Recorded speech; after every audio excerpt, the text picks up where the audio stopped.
Welcome back to another episode of No Gossip, Just Talk. I'm your host, Soleil, and today we're talking about knowing and understanding our triggers, emotions, and feelings, and learning how to check in with ourselves. Sometimes we know something is wrong before we know how to explain it. We feel irritated, we feel heavy, uncomfortable.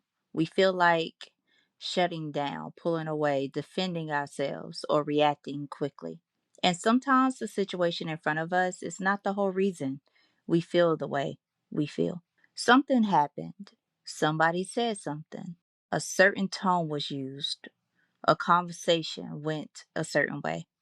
And suddenly, we are no longer responding only to what is happening now.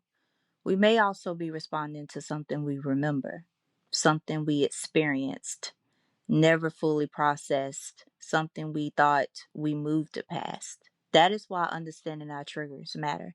A trigger is not always something loud or obvious. It could be a facial expression, a delayed response, a change in someone's energy, being interrupted, feeling ignored, feeling criticized, rejected, controlled, misunderstood.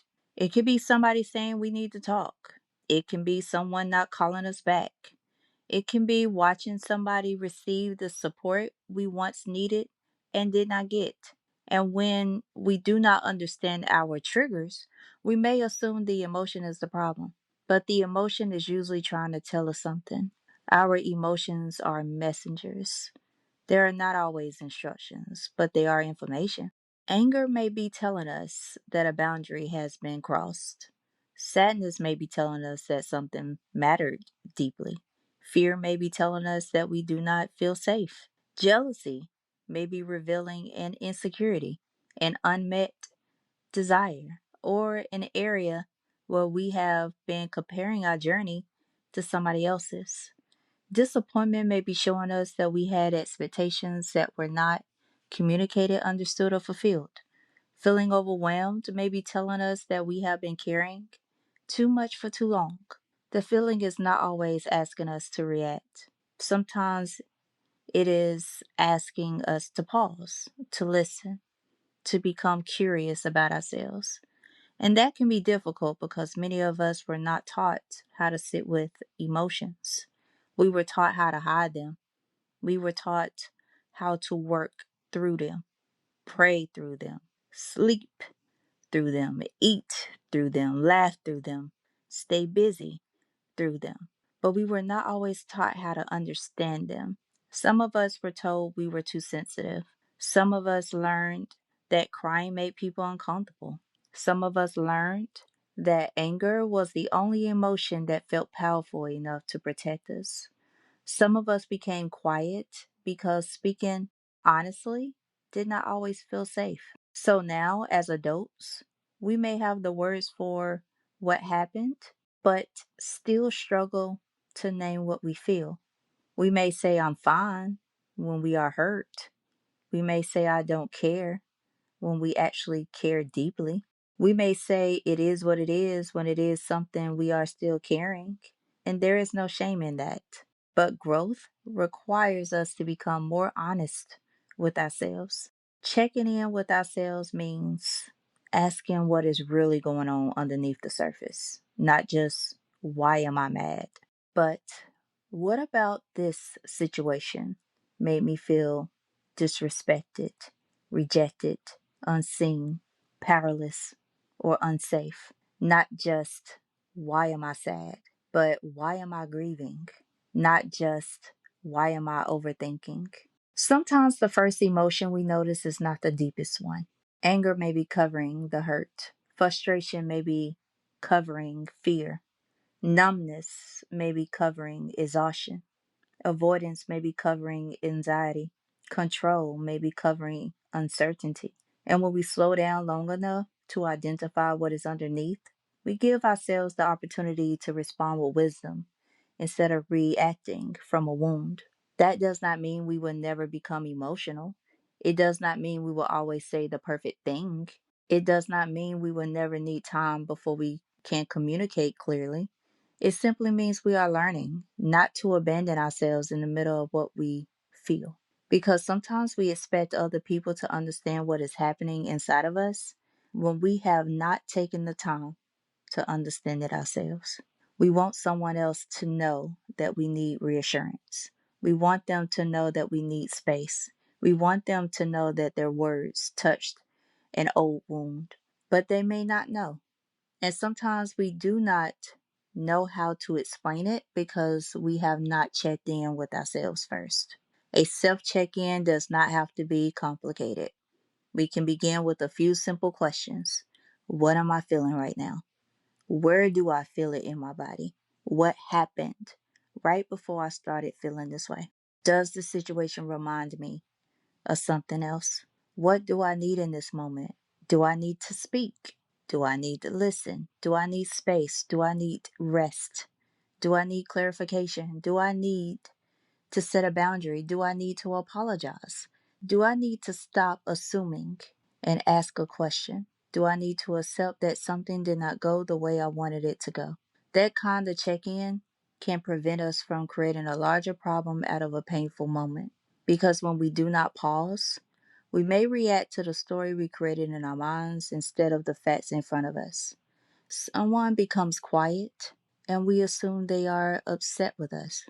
Someone sets a boundary and we assume they are rejecting us. Someone gives us honest feedback and we assume they are attacking us. Someone needs space and we assume they are leaving. But not every pause is punishment. Not every boundary is rejection. Not every disagreement is disrespect. Not every difficult conversation is a threat. And not every uncomfortable feeling means something bad is happening. Sometimes discomfort is simply showing us where growth is needed. This is where discernment comes in. We have to learn the difference between intuition and fear, between a warning and a wound, between something feeling unfamiliar and something actually being unsafe. Fear often speaks quickly. It says something is wrong. Get out, shut down, do not trust anybody. Protect yourself before they hurt you. Discernment is usually calmer. It pays attention. It asks questions. It looks for patterns. It does not ignore red flags, but it also does not turn every uncomfortable moment into an emergency. When we understand our triggers, we can stop making every person pay for what someone else did. That does not mean we forget our experiences. It means we stop allowing old pain to control every new connection. We learn to say, this situation is reminding me of something, but I need to make sure I am responding to the person in front of me. That is accountability. Accountability is not blaming ourselves for everything. It is recognizing where we have responsibility. Maybe somebody truly did something hurtful, but we still have responsibility for how we communicate our hurt. Maybe someone crossed the boundary, but we still have responsibility for expressing the boundary clearly. Maybe we were triggered, but we still have responsibility for the words we choose while we were triggered. Our pain may explain our reaction, but it does not always excuse the harm caused by our reaction. Because when we take responsibility, we also take back our power. We stop believing that everybody else controls our emotional state. We stop waiting for someone else to change before we begin to heal. We stop saying, this is just how I am. And we begin asking, is this how I want to continue showing up? There will be times when we realize that our reaction was bigger than the situation. There will be times when we have to go back and say, I was overwhelmed, but I should not have spoken to you that way. Or what you said hurt me, but I made assumptions instead of asking you what you meant. Or I needed space, but I disappeared instead of communicating. That is not weakness. That is emotional maturity. We can honor what we felt and still take accountability for what we did. We can be hurt and still need to apologize. We can be triggered and still need to communicate. We can understand why we reacted and still choose a healthier response next time. And we should give ourselves room to learn. Healing is not becoming a person who never gets triggered. Healing is recognizing the trigger sooner. It is recovering with more awareness. It is shortening the time between the reaction and the reflection. It is learning how to say, I need a moment before I respond. It is learning how to breathe before sending the message. It is learning how to stop rehearsing the argument in our minds. It is learning how to ask for clarity instead of preparing for rejection. Sometimes checking in with ourselves also means admitting that we are tired. Everything is not a deep emotional wound. Sometimes we have not rested. Sometimes we have been available to too many people. Sometimes we have ignored our own needs and now everything feels more intense. We may think we are angry with the world when we really need a quiet evening. That does not make our feelings less real. It reminds us that our mental, emotional, physical, and spiritual well being are connected. We cannot continue pouring from an empty place and then blame ourselves for feeling drained. We cannot ignore every sign of exhaustion and then be surprised when our patience becomes thin.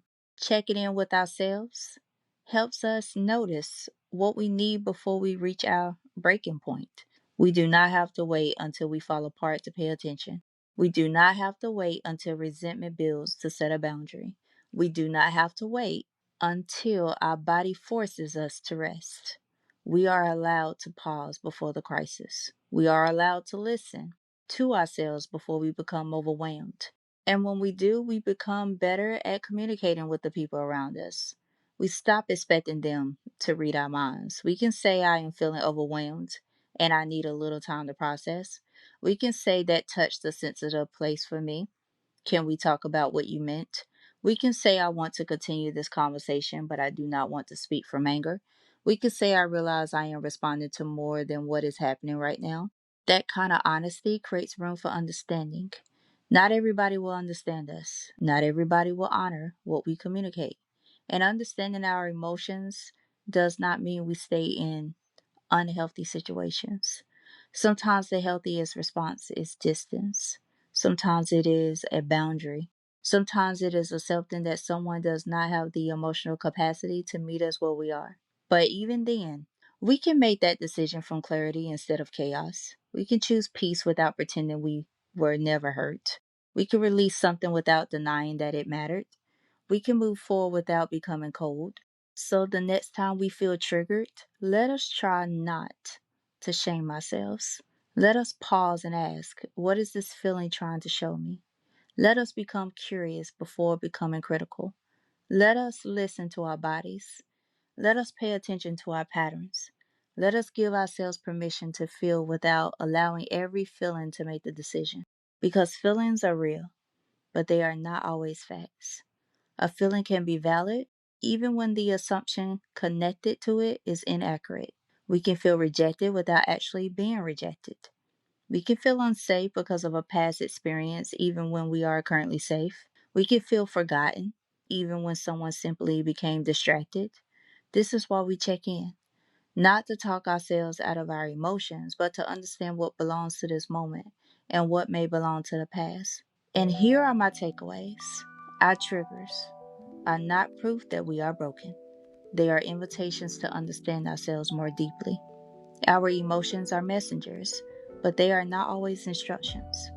We can honor how we feel without reacting in a way that harms ourselves or others. We can take accountability without blaming ourselves for everything. We can ask for peace, clarity, reassurance, rest, or support. And we can check in with ourselves before expecting someone else to understand what we have not yet named. Healing does not mean we never feel deeply. It means we learn how to feel deeply without losing ourselves. It means we become a safe place for our own emotions. It means we stop running from what we feel and begin listening with compassion, wisdom, discernment, and honesty. All right, that's it for today's episode. Thank you for tuning in to No Gossip, Just Talk. I'm your host, Soleil. Make sure you subscribe, share the show, and stick around for more episodes to come. Now, before I go, check out my book series, If Only I Had a Home. It is close to my heart and opens conversations around mental health, bullying, family secrets, and the struggles we often keep hidden. You can find it on Amazon along with my other books or through my link tree at No Gossip Just Talk. And stay connected because I have more books and music coming your way. Until next time, ciao for now.